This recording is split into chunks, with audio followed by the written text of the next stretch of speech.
Welcome to a podcast about wealth and life. We all know that our finances play a big part in how we live our lives. In this podcast, the advisors from Foster and Motley share insights and information about investment and financial planning topics and how they connect to your life. Sometimes two is better than one. And that's the philosophy at Foster and Motley, where financial planners and investment managers work side by side with you, the client. I'm Patrice Sikora, with financial planner Dave Nienaber and investment manager Ryan English.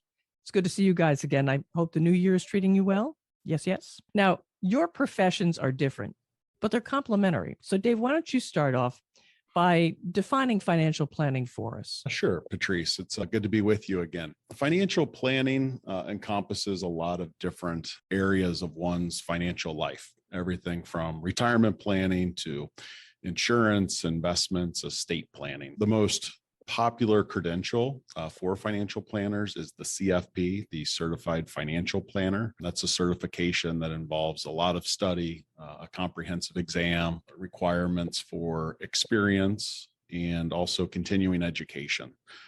So our folks that are financial planners, we really encourage the CFP, and our clients get to benefit from that expertise. I think of the CFP is kind of like your family doctor. They're kind of your go-to person for all things financial.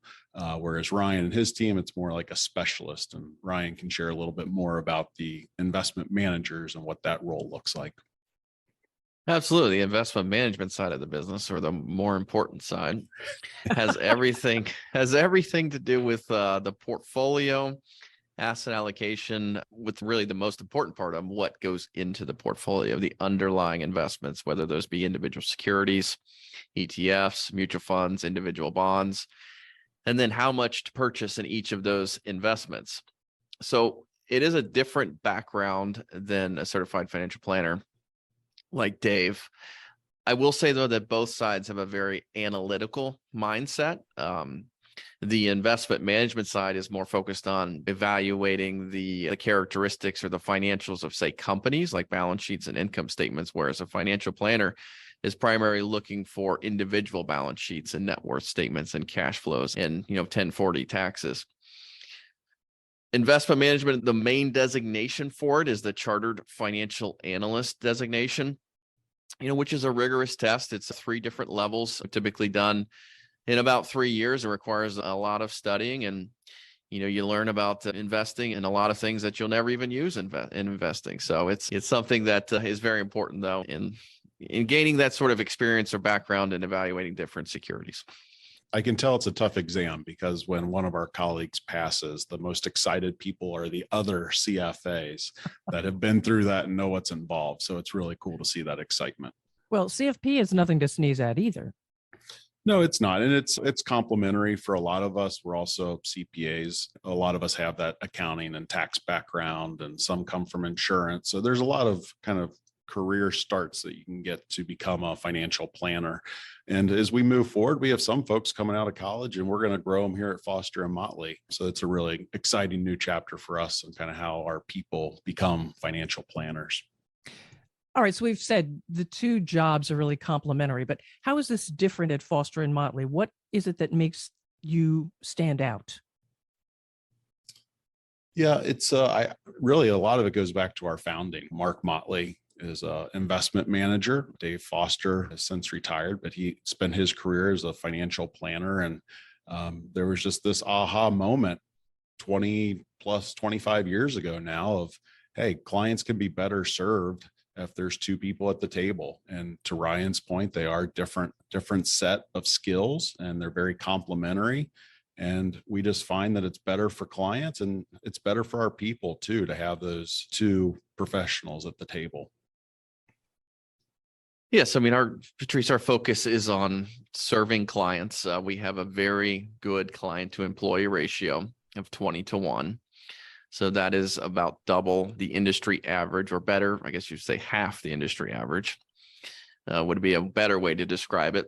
And we're focused on developing employees to gain in the understanding and expertise to have those technical skills to serve clients. So we're not like some of the other firms who typically hire individuals to say, go out and sell. That's not our model. we're looking to hire individuals and teach them how we do financial planning, how we do investment management, and then to serve our existing clients so that they refer other clients to our firm, and then we're able to bring younger employees up and have them manage clients. And we're really hyper focused on the number of clients that each of our advisors serves. So it's very common for our advisors to not be taking on new clients and let the next generation start to serve clients. I've seen with a lot of our clients that they have advisors their same age, right? So they have their doctor and they have their estate attorney, and guess what? They retire too. So it's really common at Foster and Motley to be working with someone that is younger than you. And that continuity that brings, we find that really beneficial to our clients. This gives your clients the opportunity to talk directly to you as well. They don't have to wait for you to come in or be called in by, say, their advisor. You're right there. Tell me how that's different. Yeah, and that's different, Patrice, where we think, I mean, certainly the most efficient form of communication is for our clients to be able to interact with not only their relationship advisor, but that person is also their specialist. There's nothing sort of lost in the middle, whereas they are talking directly to the financial planner who has the expertise to answer their question on anything financial planning related, as well as the investment manager as their relationship manager to discuss the portfolio or any underlying aspects of the portfolio. So there's no game of telephone here. Yeah, it certainly improves the communication and makes sure that nothing gets lost in translation. So if a client had some social criteria that they wanted incorporated into their investments, it's helpful that Ryan or another investment manager is in on that conversation and can really listen and understand what that client's goals are, and then in turn, customize that portfolio to meet that client's needs. And the advisors and the specialists, I mean, since they're one of the same, they don't have to relearn the client's situation, right? These individuals are dedicated to already understanding what's going on with each of our clients. And, it's not necessarily a process that needs to be repeated because we're always evolving with our clients in terms of what their needs and wants are. Now, this is rather personnel intensive, shall we say, 2-to-1. Does that mean that the fees are higher for the clients? No, our fees start at 1% and they go down as assets under management start to exceed $2 million. That's a pretty normal industry fee. We're certainly not the low cost provider. There's folks that do it for a lot lower cost than us, but we think the 2-for-1 for the fee that you pay is a great value to our clients and really allows us to stand out when we're compared to other firms that may have a similar fee, but have one relationship manager working with the client. And our clients benefit from the administrative staff that we have as well. So each of our folks has a client service specialist to take care of all of the details. And as we know, that's where there's a lot of value added. It's one thing to have estate documents updated, but it's another to update all your beneficiaries and your titling. So we have a full team that really takes care of those details for our clients.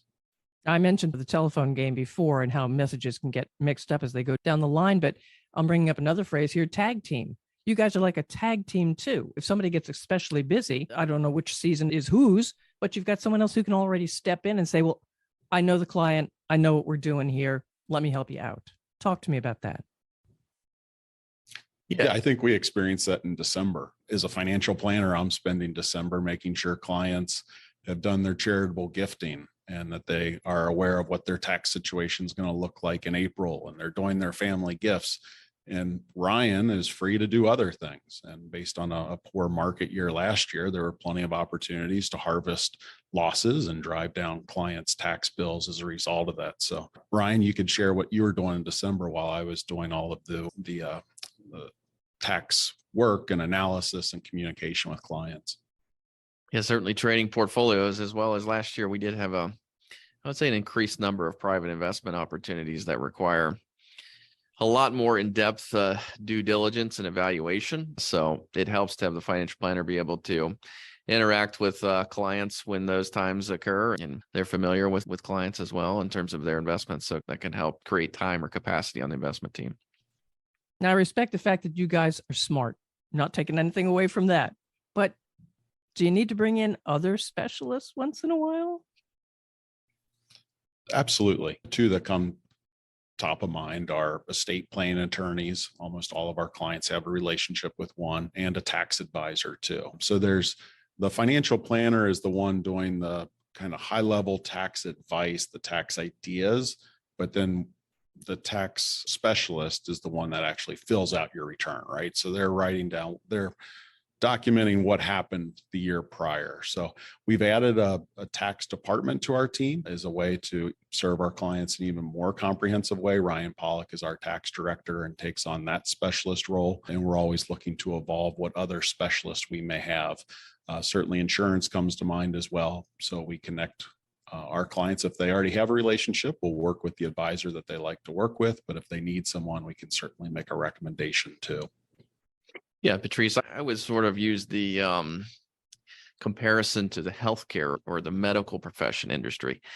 The way things have evolved there is that you have a number of specialists who focus more on smaller areas or niche areas that they have a greater expertise on. So that's a similar way that the financial planning, the investment management industry has gone, or wealth management, where, things are certainly complex. They're complicated. Each client has a unique situation, and it really is a lot to know in terms of what to do in terms of recommending the best advice for clients. Are most of these folks from outside, or do they come from Foster and Motley? It's a mix. So estate planning attorneys, insurance agents, those are outside of Foster and Motley. As I mentioned, the tax department, we brought that in-house, but a lot of our clients choose to work with a tax advisor that they've had for a long time. All right. What are some of the other ways that this dual approach benefits your clients? Well, it's certainly a higher touch model.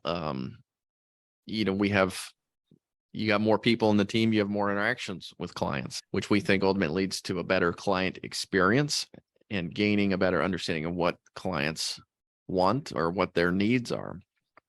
So having two specialists really creates the opportunity to give more concrete advice. I mean, it's really a brainstorming session when we're in client meetings where there's different ideas that come about through discussions, and that helps to have a planner and investment manager to be able to work together to generate those ideas. Yeah, along the lines of the concrete advice, the investment manager can share with the client, hey, we need to realize some more capital gains this year. And the planner is there to really put that into actionable terms, like specifically, here's what it's going to cost in terms of tax. And then knowing all of the kind of trickle down effects too with, it's going to impact your Medicare Part D premium, and you're going to have these other kind of issues that the financial planner can help you sort through. Yeah, one of the things that works together with financial planning and investment management really well is the asset allocation. What is the mix of stocks and bonds? Because that is a big factor in running, say, a financial independence analysis and projecting a return for decades until a client's ultimate life expectancy and whether their portfolio, whether their money works for them. So the distributions off the portfolio, working together with that aspect, is something that is very good. Yeah, one of the things I find most helpful is just two perspectives in the room are better than one. I think of a client that I was working with, Tom Guidi, an investment manager on our team, and the client wanted to sell their cottage that they now owned with cousins, and you can figure how messy that could be. And they wanted to sell it, but they also wanted to spend time there. And Tom came up with this brilliant concept to sell it for a price, but also get some time there in the future as part of the negotiation. And I think I could just see his investment experience and how different deals are structured come out and really help the client. And she was thrilled with the ultimate outcome. It's interesting you should mention Tom. We have Ryan here. You're here. That's three different people. It's not as if you are a team A, team B, team C. You mix the teams. Or are there teams? Is it just, we can do best together on this one? That's a good question. Yeah, there's always teams per se, but none of the teams aren't necessarily the same. So we look at ourselves as a firm. We look at our clients as clients of Foster and Motley, and they could work with any of the investment managers and financial planners. I mean, we all get together in terms of peer reviews, continuing education, and what we're doing on the financial planning side and the investment management side is consistent across all clients. Yeah, the first filter we really run through on who a client or prospect is going to work with is capacity. We mentioned earlier that we're laser focused on capacity and making sure our advisors work with significantly fewer clients than the industry norm. And then from there, you can customize to personality fit. There's a lot of different options and flexibility that we get. And seeing how different advisors work is really helpful. We can take the best practices that we're seeing and share it with the team so that all of our clients can benefit from best practices. When you start working with a client, do you stay with that client? That's our goal. Yeah. So long-term relationships, that's the goal that we're after. And for our clients, they share that goal as well. So, And one of the things with the dual advisor model that we have that's a big benefit is the tenure, the consistency that the client will have in working with someone. We have very little advisor turnover, but in sort of an unexpected event where an advisor retires, or unfortunately we had a situation where one passed away, there was another advisor on the relationship that was familiar with that client that was able to, continue with serving that client in a consistent manner. Yeah. And it's really amazing looking back on that. It seemed very daunting. You're mourning the loss of a colleague, and then you're also taking care of clients at the same time. But that whole experience of introducing a new financial planner to the relationship and kind of picking up where our colleague left off worked so much better than I ever would have guessed that it would. So that really affirmed to me the importance of having two advisors working with each client. How do you integrate younger advisors in? Our goal is when people are ready that we're putting them in front of clients. We tend to do it quicker than a lot of firms. Once we believe our colleague meets our standards and will serve clients. One of the models out there is let the old person present to the client and build the relationship, and the young person's kind of back there doing all the work. We think it's best for our clients to work directly with the one doing the work. I'll never forget when prior to Foster and Motley, someone came into a meeting and said, "Oh, you're too young to be giving advice." And I came back and said, "Hey, if you think the same thing at the end of this meeting, then we have a problem. But if you get the advice you're looking for, then it's a win-win." And I've just taken that mantra kind of through my career, and it's nice mesh here with Foster and Motley that when people are ready, we get them out from behind the desk and get them in front of clients. And I think it's a win-win for both sides. Speaking about the younger advisors, when you bring them in, do you bring them in just to learn first, or do you bring them in, put them in front of the client and say, "Hey, have fun, let's go at it"? Yeah, it's certainly a measured approach. It starts with attending meetings, and I think clients enjoy it. It's one thing to see Sarah's name on an email. It's another to say, "Hey, Sarah's been helping out with your situation and she's going to join our meeting today." I've never had a client say they didn't want that. I think they value meeting the people that are working on their situation. And then gradually each advisor will start to take parts of a meeting and eventually run with their own meetings while being shadowed by a more senior advisor. And I get the biggest kick when some of our senior advisors will come and say, "Wow, this new advisor did so great. They're ready for more clients." And just getting that feedback and seeing that growth is a really rewarding part of the job here at Foster and Motley. Ryan, any thoughts? I think that clients are very interested in our employees as well as our new employees. I mean, when we bring employees in to client meetings that clients have never met, they're certainly interested in hearing their stories and talking with them. Some of the email blasts that we have are wealth and life each month. I mean, when we have a spotlight for a new employee, that is one of the most frequented things that is clicked on by clients. So they're definitely interested in the firm and the people that we're working here, and we'll work with them ultimately. Well, gentlemen, this has been extremely interesting. I would love to see the two of you in a room working together, working the crowd, so to speak. That's another episode, I think. Are there any final thoughts we haven't touched on that you'd like to make sure we mention? Just thinking about the dual advisor role had me reflect on earlier in my career at a different firm when it was just that relationship specialist. And I'm so glad I don't have to do that anymore. I think we're better as a team.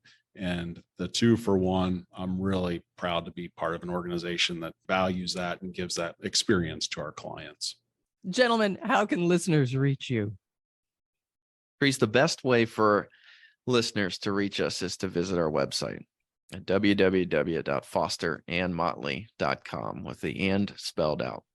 We've got a lot of content and information on there for them to engage with. Fantastic. And listeners, follow this podcast, this Foster and Motley podcast about life and wealth, and share with others. Thanks for being with us. Thank you for listening to Foster and Motley, a podcast about wealth and life. Click the subscribe button below to be notified when new episodes become available.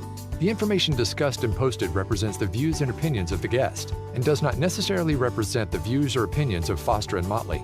The content has been made available for informational and educational purposes only. The content is not intended to be a substitute for professional financial advice. Keep in mind that rules and regulations are subject to change. Always seek the advice of your financial advisor or other qualified financial service provider with any questions regarding your financial planning and investments. Foster and Motley is not affiliated with any third-party providers. Any mention of a third-party provider does not imply an endorsement of that provider. If you decide to utilize a third-party provider, you do so at your own risk.